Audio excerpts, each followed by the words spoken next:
पिछली क्लास में हमने सोलर एनर्जी का इंट्रोडक्शन बताया था, जिसमें 14 पॉइंट बताया था। एक पॉइंट मिस कर गया था। 15वां नंबर पॉइंट है।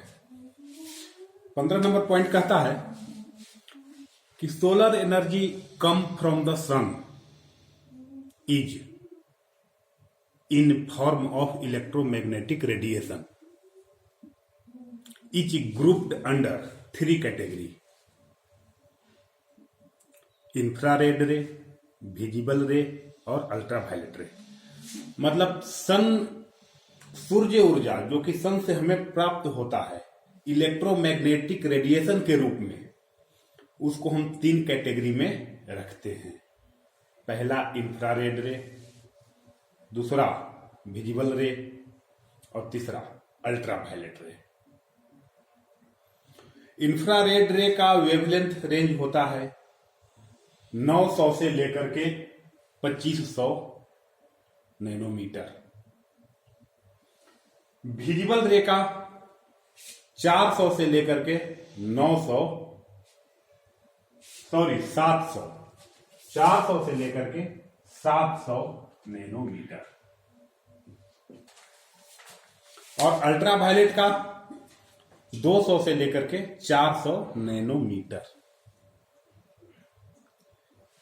अब इस पॉइंट को हमने इसलिए लिखा कि ये हमेशा पूछा जाता है। ये विजिबल रेंज का वेवलेंथ चाहे तो मीटर में दिया रहेगा या सेंटीमीटर में दिया रहेगा, तो मार्क कर लीजिए, ये क्वेश्चन हमेशा पूछा जाता है। ठीक है। 3 इलेक्ट्रोमैग्नेटिक रेडिएशन जो है सूर्य से आने वाली सोलर एनर्जी के रूप में, उसको हम 3 भाग में बांट देते हैं। इंफ्रारेड रे, इसका ज्यादा इंपॉर्टेंस नहीं है, जबकि ये सबसे ज्यादा मात्रा में सूर्य से हमें आता है 53%, 53%। विजिबल रे 36% और अल्ट्रावायलेट रे 9%। ये लगभग जोड़ के 100 हो जाएंगे। पॉइंट में थे, हमने राउंड में लिख दिया, 100 हो जाएंगे। अल्ट्रावायलेट रे हमारे लिए नुकसानदायक है, इसलिए हम प्रयास करते हैं कि ना आए, तो इसकी चर्चा नहीं करते हैं। इंफ्रारेड रे बहुत कम एनर्जी देता है, इसलिए इसकी चर्चा नहीं करते हैं, तो ज्यादा अमाउंट में लेकिन एनर्जी कम देता है। और विजिबल रे 36% कंट्रीब्यूशन है इसका, इसके द्वारा हमें एनर्जी मिलता है। इसीलिए क्वेश्चन इसी से पूछा जाता है कि इसका वेवलेंथ क्या है, तो वेवलेंथ को हमेशा याद रखना है। अब दूसरा नंबर बात ये आ गया कि ये जो 3 हैं, ये 3, इन तीनों को हम कंबाइंड रूप से इलेक्ट्रोमैग्नेटिक रेडिएशन कहते हैं। स्टूडेंट को समझ में नहीं आता है कि इलेक्ट्रोमैग्नेटिक रेडिएशन होता क्या है, वो कंफ्यूज हो जाते हैं। इलेक्ट्रोमैग्नेटिक रेडिएशन, अल्ट्रावायलेट रे, X ray, gamma ray, radio wave, microwave. तो हम आपको बता दें कि इलेक्ट्रोमैग्नेटिक रेडिएशन सूर्य से जो मिलता है वो यही 3 मिलता है बस। लेकिन इसके अलावे भी कुछ है जिसको हम इलेक्ट्रोमैग्नेटिक रेडिएशन कहते हैं। वो कौन है तो देख लीजिए। इसके ऊपर माइक्रोवेव आता है, माइक्रोवेव या रे कर लीजिए, और इसके ऊपर रेडियो वेव। ठीक है ना। अब इसके ऊपर कुछ नहीं। अब इसके नीचे एक्स रे और उसके बाद गामा रे।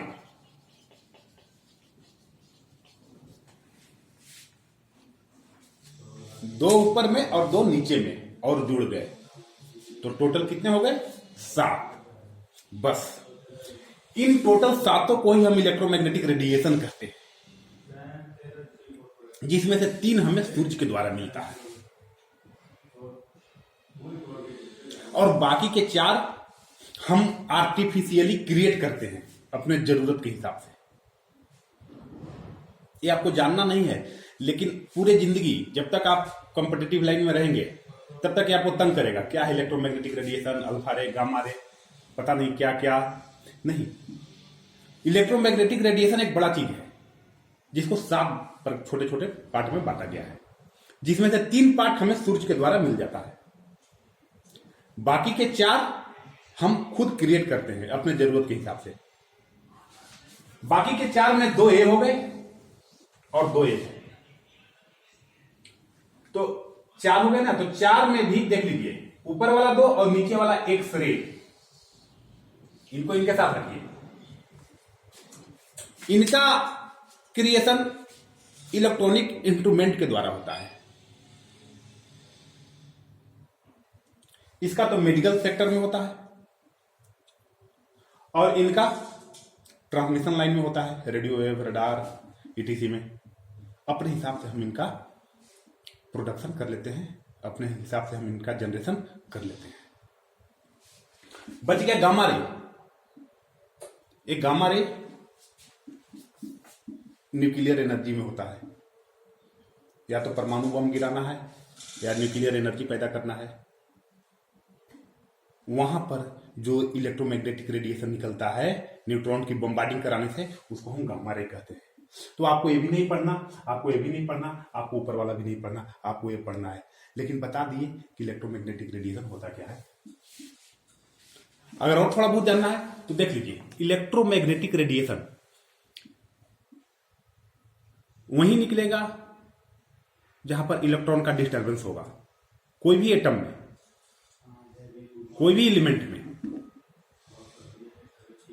अगर उसके फ्री इलेक्ट्रॉन में हम डिस्टर्बेंस क्रिएट कर रहे हैं तो इलेक्ट्रॉन इधर से उधर मोशन करेगा। मोशन करने की वजह से इलेक्ट्रोमैग्नेटिक फील्ड का जनरेशन होगा, जो हमें दिखता नहीं है, होता है हमारे चारों तरफ है लेकिन हमें दिखता नहीं है। और जब उस फील्ड का जनरेशन होगा, वैसा क्षेत्र बनेगा, तो ऑटोमेटिक इलेक्ट्रोमैग्नेटिक रेडिएशन पैदा होगा। और रेडिएशन में भी सारे तरह के रेडिएशन हमें दिखेंगे नहीं, सिर्फ विजिबल रे ही तो दिखते हैं। इंफ्रारेड कहां दिखते हैं, रेडियो वेव, माइक्रोवेव कहां दिखते हैं, दिखते नहीं है। तो ये हो गया इलेक्ट्रोमैग्नेटिक रेडिएशन। अर्थ का मैग्नेटिक फील्ड है, अर्थ के द्वारा भी निकलता है रेडिएशन। अर्थ का अपना मैग्नेटिक फील्ड नहीं होता तो कंपास क्यों नॉर्थ से साउथ घूम जाता, अपने आप डायरेक्शन बता देता। हमें तो नहीं दिखता, लेकिन है ना। तो उसी तरह इलेक्ट्रोमैग्नेटिक फील्ड है, जिससे कि इलेक्ट्रोमैग्नेटिक रेडिएशन निकलता है। 7 तरह के होते हैं, जिसमें से बीच वाला 3 तो सूर्य के द्वारा हमें जो मिलता है वो होता है, और बाकी के ये दो और एक नीचे वाला 3 इलेक्ट्रॉनिक इंस्ट्रूमेंट से निकलता है, और ये निकलता है न्यूक्लियर रिएक्टर से, गामा रे। तो पहला क्वेश्चन ये विजिबल रे का इंपॉर्टेंट क्वेश्चन हमेशा पूछा जाएगा। और दूसरा क्वेश्चन, इन 7 तरह के इलेक्ट्रोमैग्नेटिक रेडिएशन में सबसे ज्यादा एनर्जी किसका होता है, तो आंसर हो जाएगा गामा रे।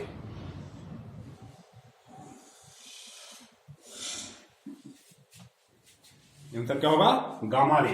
क्योंकि हम पढ़े हैं एनर्जी बराबर hc बटा लेमडा। लेमडा मतलब वेवलेंथ, और c है स्पीड ऑफ लाइट। h भी कांस्टेंट है, इसका भी मान फिक्स है। तो ऊपर में, और इसका भी मान फिक्स है, ऊपर में कुछ फिक्स है और नीचे में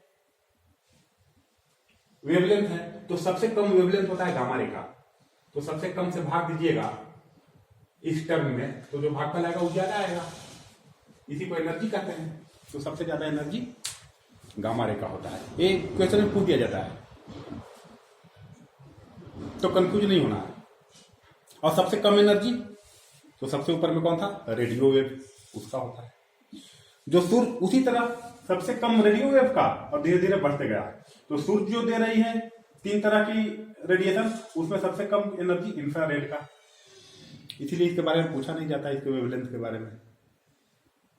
और ये हमारे लिए नुकसानदायक है और बहुत कम मात्रा में आता है, इसीलिए इसकी भी चर्चा नहीं की जाती है, इसकी चर्चा की जाती है।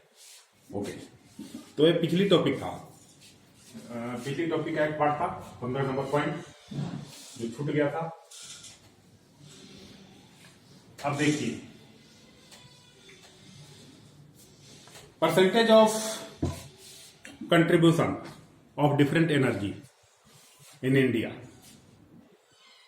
रिन्यूएबल एनर्जी पढ़ रहे हैं तो थोड़ा सा एनर्जी का कंट्रीब्यूशन देख लीजिए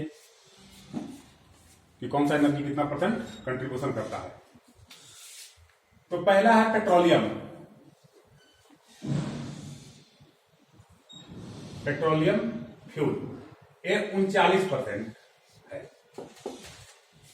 टोटल एनर्जी का 39% हमें मिलता है पेट्रोलियम से। दूसरा है नेचुरल गैस, इससे लगभग मिल जाता है 24%। तीसरा है कोल, इससे मिलता है 23%। चौथा है न्यूक्लियर एनर्जी, इससे मिल जाता है 8%।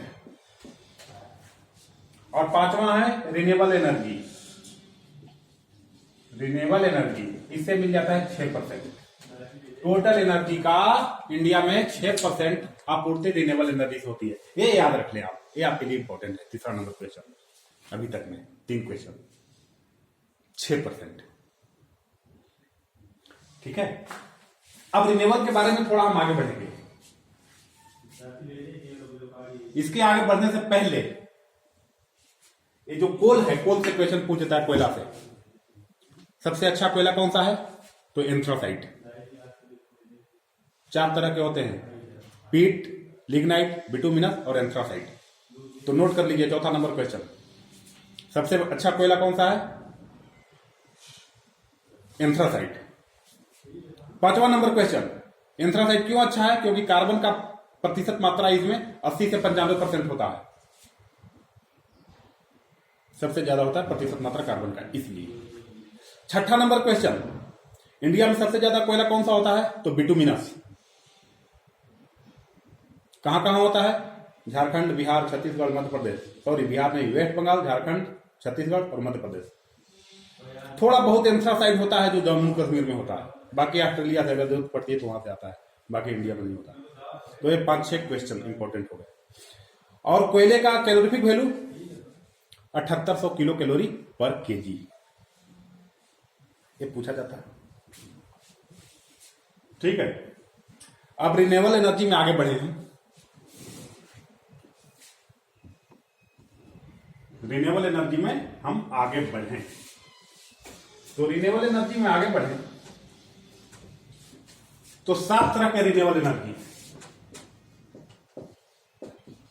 कौन कौन? पहला बायोमास,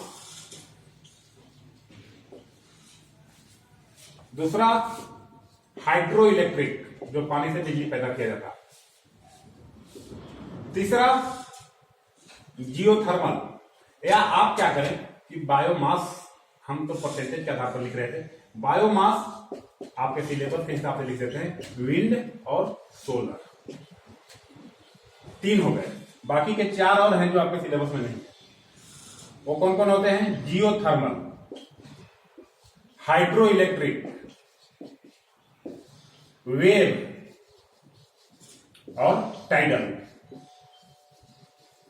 वेव और टाइडल न के बराबर है। बायोमास, केवल रिन्यूएबल एनर्जी की बात करें तो बायोमास का कंट्रीब्यूशन 47% है। विंड का कंट्रीब्यूशन 2% है। सिर्फ और सिर्फ 2%। किसका? टोटल का नहीं, रिन्यूएबल का। ध्यान से समझिएगा, टोटल का परसेंटेज और रिन्यूएबल का परसेंटेज दोनों में बहुत फर्क है। सोलर का 1%, बताइए, कम, इतना कम है। जियोथर्मल का 5%, हाइड्रो इलेक्ट्रिक का 47%, 47 नहीं 45%, बाकी ये दोनों निग्लिजिबल। तो कोई आपसे पूछेगा कि बायोगैस का कंट्रीब्यूशन कितना है, तो आप बता दीजिएगा 47%। रिन्यूएबल एनर्जी का, अगर टोटल एनर्जी का पूछेगा तो आपको बताना होगा 3%, लगभग 3%। ठीक है, अब इसमें थोड़ा बहुत बात ये हो जाती है,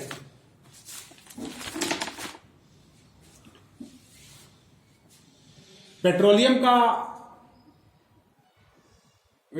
आपका पेट्रोलियम का कैलोरीफिक वैल्यू कितना होता है? तो याद रखिए 10,000 किलो कैलोरी पर केजी, चाहे पेट्रोल हो डीजल हो, लगभग उसी में होता है, 10,000 किलो कैलोरी पर केजी। ठीक है, नेचुरल गैस का पीछे लिखवाए थे, नेचुरल गैस उसका तो 8600 किलो कैलोरी पर केजी। बायोगैस का 5000 किलो कैलोरी पर केजी एक कैलोरीफिक वैल्यू है, मतलब 1 केजी जलाएंगे आप तो कितना एनर्जी मिलेगा। तो ये हो गया एनर्जी का कंट्रीब्यूशन, साथ साथ रिन्यूएबल एनर्जी का कंट्रीब्यूशन। ठीक है, आगे का टॉपिक है कि why renewable energy,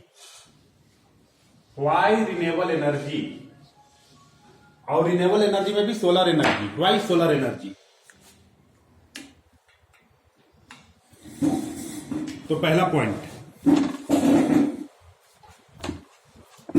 all deposit energy in form of petroleum will decay in few decade। जितने भी पेट्रोलियम एनर्जी हैं आपके पास वो कुछ दशकों में खत्म होने वाले हैं। Second point, all coal energy deposit in our reserve will deplete मतलब खर्च होना इन नेक्स्ट 200 to 300 ईयर। 200 से 300 सालों में कोयला खत्म। All deposit of natural gas is 1339 billion metre cube. तो इसका भी रिजर्व फिक्स है 1339 बिलियन। 1339 बिलियन का मतलब बिलियन का मतलब 1000 मिलियन। तो 1339 पर 1000 दे दीजिए, इतना मिलियन।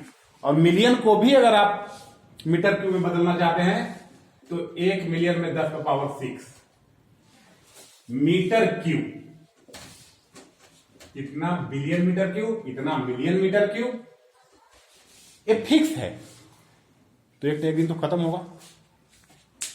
ठीक है, न्यूक्लियर एनर्जी की बात करें तो थोरियम और यूरेनियम दो चीजें हैं आपके पास। थोरियम का भंडार 3,60,000 टन पाया गया है। यूरेनियम का भंडार 70,000 टन पाया गया है। तो 5 पॉइंट हो गए ना, सबकी भंडार सीमित है। नेक्स्ट पॉइंट, अगर आप न्यूक्लियर एनर्जी को छोड़ दीजिए तो बाकी के सब फॉसिल फ्यूल हैं, जलने के बाद CO2 पैदा करते हैं, इन्वायरमेंट को डैमेज करते हैं। तो हम लिखेंगे 5वां पॉइंट या नेक्स्ट पॉइंट, छठा पॉइंट जो भी है, कि all fossil fuel create damage to our environment. और उसके बाद नेक्स्ट पॉइंट कि ability of solar energy is our wide range of geographical area. मतलब हमारे सारे ज्योग्राफिकल एरिया में हर जगह सोलर एनर्जी की एबिलिटी है। जब है और बाकी की वजह से नुकसान हो रहा है और उनका भंडार भी सीमित है, that's is the reason why not we promote the solar energy. ये कारण है हम क्यों नहीं उनको प्रमोट करें। आज का टॉपिक खत्म।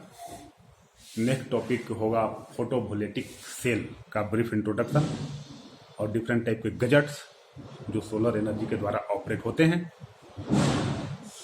और एक सोलर कंसंट्रेटिंग प्लेट कलेक्टर, इसका भी ब्रीफ इंट्रोडक्शन नेक्स्ट टॉपिक में होगा। Thank you.